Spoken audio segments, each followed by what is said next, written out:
Paolo at Kim pauwi na ng Maynila.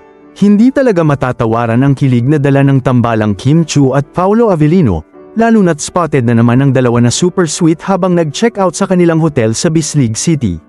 Base sa video na kuha ng isang fan, makikita si Paolo Avellino na tila alalang-alala habang hinihintay si Kim Chiu sa lobby. Suot pa ng aktres ang simpleng airport outfit niya. Pero kapansin-pansin ang paglalakad niya papunta kay Paolo na agad siyang sinalubong ng ngiti at isang malapit na body language.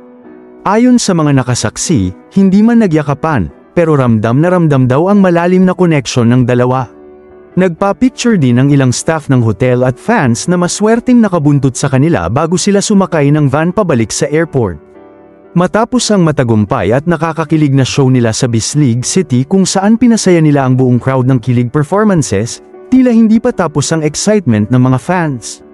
Viral na rin online ang ilang video kung saan nahuling nagbubulungan at nagtatawanan sina Kim at Paolo habang nasa backstage.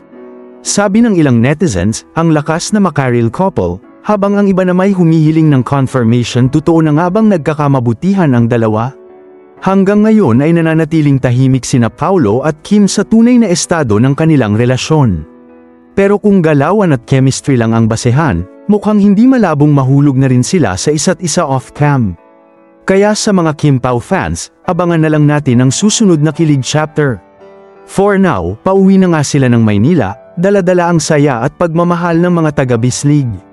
Anong masasabi ninyo sa balitang ito?